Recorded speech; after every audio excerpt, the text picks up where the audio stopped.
천사의 아침 방문을 찾아오신 여러분을 환영합니다.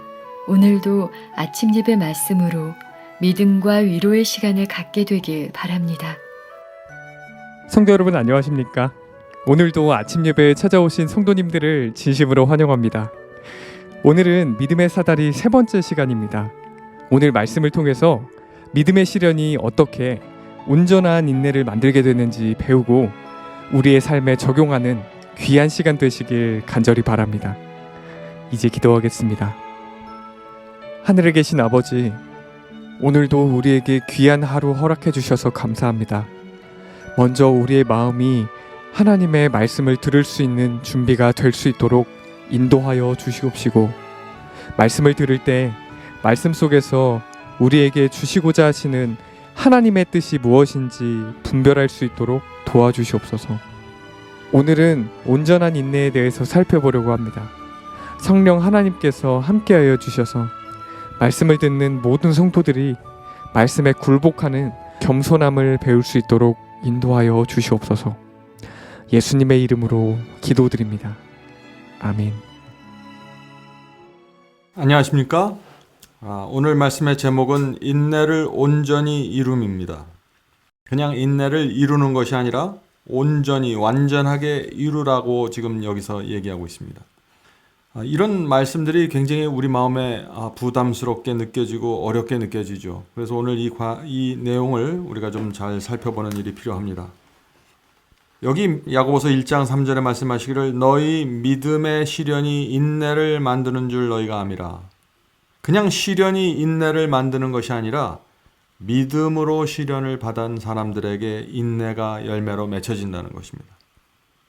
우리가 시련이 올 때 하나님께 대한 믿음으로 그걸 받아야 됩니다. 그냥 이 세상이 주는 고생과 이 세상이 주는 고통으로 받는 것이 아니라 하나님께서 허락하신 이 시련, 하나님의 뜻이 무엇일까?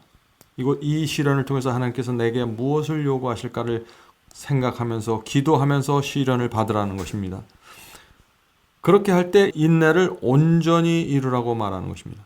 이 성경은 완전을 얘기하고 있습니다. 인내에 대해서도 완전하게 이루라고 말하고 있습니다. 왜 성경은 이 완전에 대해서 말할까요? 우리는 지금 사탄과 대적하고 있기 때문입니다. 우리가 70%는 하나님께 가 있고 나머지 30%는 사탄에게 갈 수 없다는 것입니다. 완전하게 하나님 편에 서기를 원하는 것이죠. 그래서 성경은 인내에 대해서도 완전을 얘기하는 것입니다. 그래서 이는 너희로 온전하고 구비하여 조금도 부족함이 없게 하려 함이라. 하나님께서는 우리를 완전하게 지배하기를 원하십니다. 완전하게 우리를 소유하기 원하시는 것입니다. 자, 그래서 인내를 이루는데 오늘 말씀을 시작하기 전에 첫 번째 이 인내를 온전히 이룰 수 있는 전제 조건은 뭐냐면은 사다리의 첫 번째 단계입니다. 믿음입니다. 모든 것은 믿음이 있어야 그 위에 뭐가 더해지는 것이죠. 많은 경우에 많은 그리스도인들이 믿음이 약한 상태에서 인내를 하려고 노력하고 믿음이 약한 상태에서 절제를 하려고 노력하면서 실패하고 율법적인 신앙으로 들어가고 아니면 포기하고 자유주의적인 그런 경향으로 들어가는 것입니다. 하나님께 대한 철저한 믿음과 신뢰가 필요한 것입니다. 그것을 전제 조건으로 해서 우리가 이 말씀을 읽으면 훨씬 더 마음에 와 닿을 수 있는 것입니다. 사도는 절제를 실천하는 데 성공하면 인내를 더할 수 있다고 말한다. 시련을 통한 인내는, 자, 여기 나오죠? 그냥 인내가 아니라 시련을 통해서 얻는 인내입니다. 시련을 통한 인내는 우리 자신의 영혼과 우리와 교제하는 자들에게 상처 주는 일들을 말하거나 행하지 않도록 우리를 지켜줄 것이다. 우리가 사람들과 교제 나눌 때 쉽게 말로 상처를 주고 함부로 말하고 왜 이런 일들이 생겨날까요? 시련을 통한 인내를 배우지 못했다는 증거입니다. 사람이 하나님께서 허락하시는 그 시련 속에서 인내를 배우면은 그 사람에게 독특한 분위기와 향기가 나오는데 그것은 뭐냐면은 상처 주는 말을 하지 않고 위로하고 감싸주는 그런 말들을 하게 된다는 것입니다. 계속해서 읽어보죠. 그대의 시련이 의도하는 바를 이루도록 하라.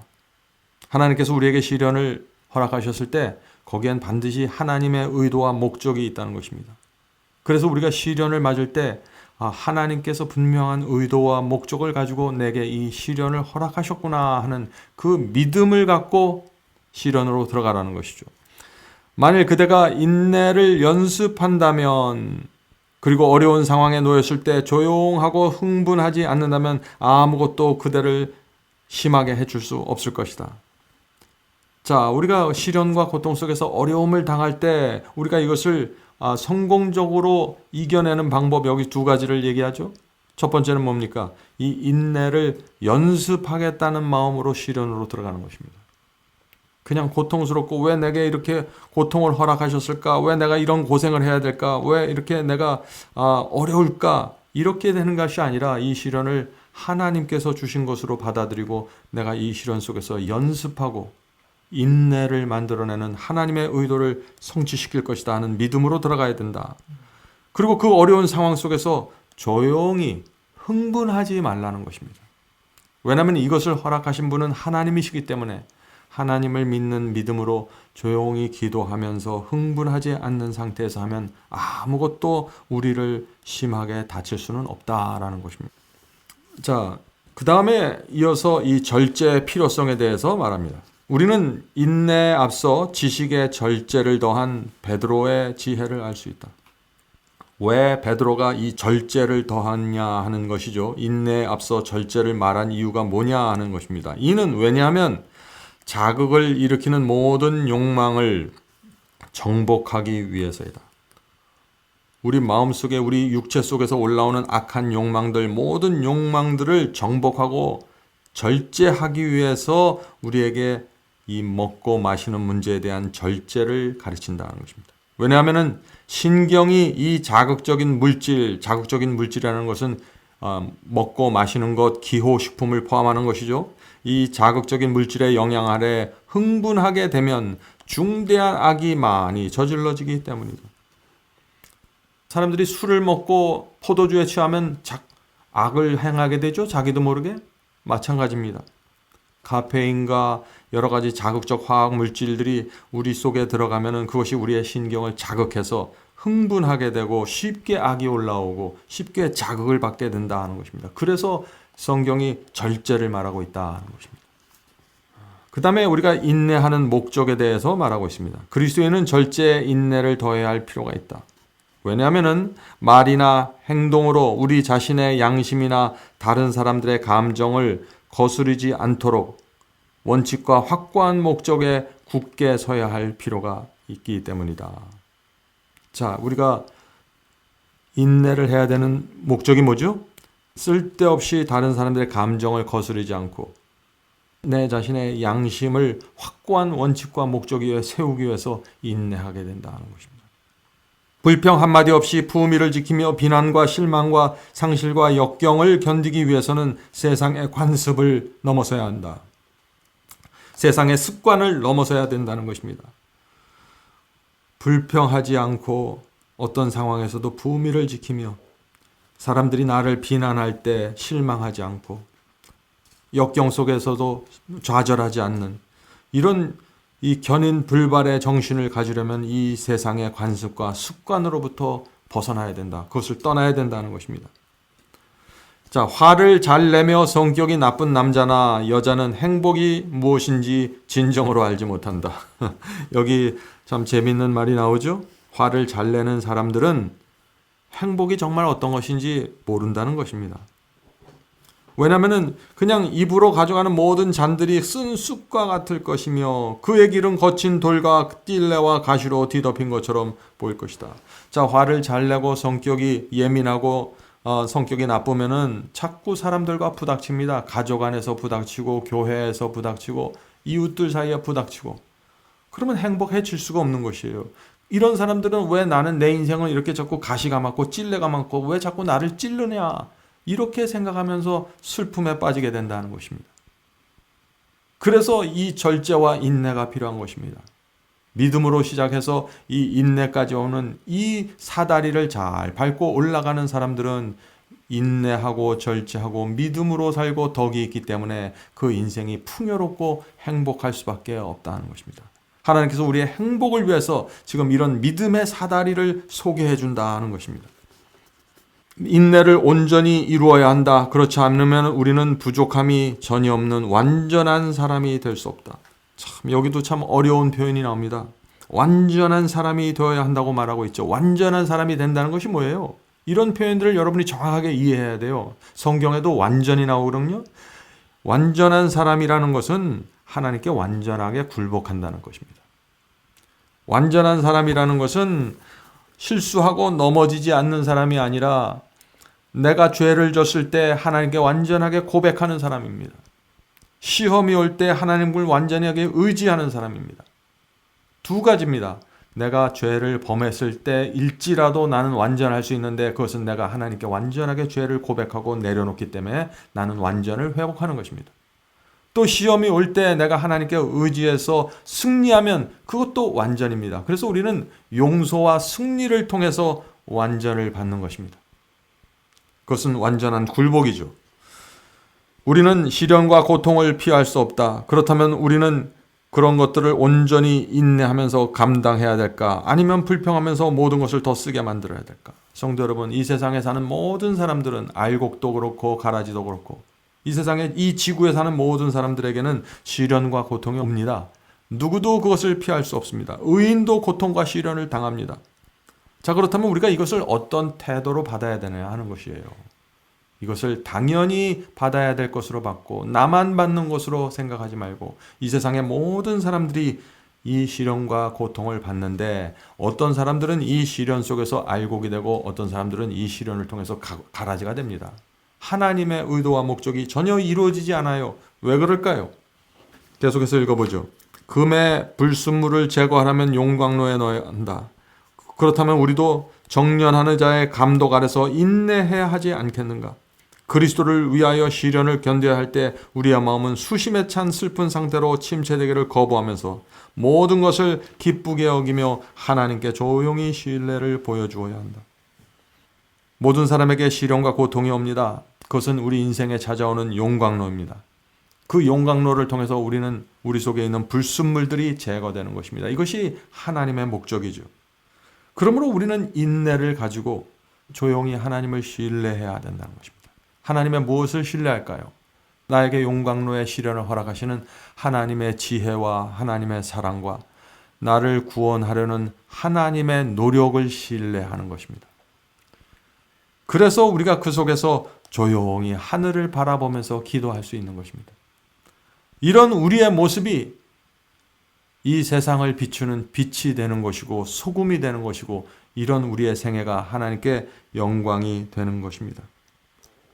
성도 여러분, 오늘도 우리가 인내를 온전히 이루는 연습을 하게 되길 바랍니다. 시련과 고통이 올 때 이것은 하나님께서 허락하신 용광로구나 하고 그 속에 들어가서 기도하면서 조용히 앉아있는 그런 신앙을 배우게 되길 간절히 바랍니다. 자, 이제 기도하고 마치겠습니다. 하늘에 계신 저희들의 아버지, 이 세상에 시련과 고통이 많습니다. 가난함이 있습니다. 또 다른 사람들에게 인정받지 못함이 있습니다. 자존심이 상하는 일들이 우리의 생애 속에서 일어납니다. 주여, 이런 시련과 고통이 올 때 이것을 믿음으로 받을 수 있도록 도와주시옵소서. 하늘에 계신 아버지, 하나님께서 우리를 불쌍히 여겨주시고 어떻게 해서든지 저희를 구원하기 위하여 때때로 용광로와 같은 시련의 불을 허락하신다는 사실을 우리가 인정하도록 도와주시옵소서. 그 시련과 고통은 악인과 의인 모두 받게 되는 것이고 우리 모두 이 시련을 통해서 내 속에 있는 찌꺼기와 불순물이 태워져서 순수한 그리스도인으로 성장하는 하나님의 수단이라는 것을 우리가 기억하게 도와주시옵소서. 하늘에 계신 아버지, 오늘도 성령으로 저희를 인도해 주시고 저의 마음속에 하늘의 평안을 내려 주시옵소서. 하나님의 뜻이 날마다 조용히 이루어지는 것을 기다리게 도와주시옵소서. 예수님의 이름으로 간절히 기도드립니다. 아멘.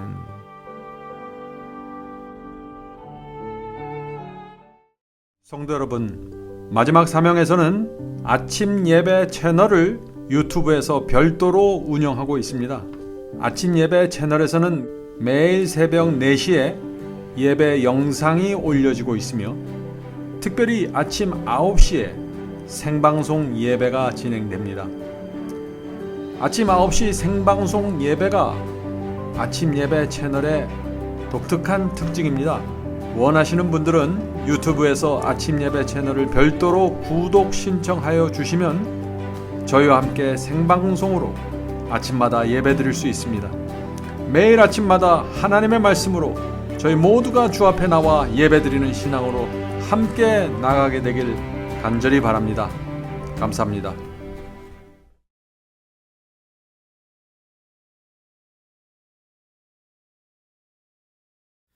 대산을 넘어 한국에 가도 빛 가운데로 걸어가면 주께서니 버리시기로 약속한 말씀 변치 않네. 하늘에 열린 그 밝은 빛이 내 영혼 속에 차고 넘치네. 할렐루야 널 기뻐하며 주 이름 높이 찬양하리. 권명한 자비 널 기뻐하며 영원한 장금 목적하고 그 크신 이름 찬양함으로 날마다 빛에 갈아가리.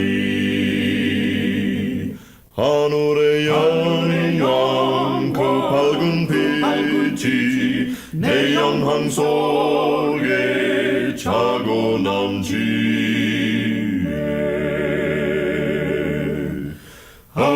할렐루야 널 기뻐하며 주 이름 높이 찬양하리.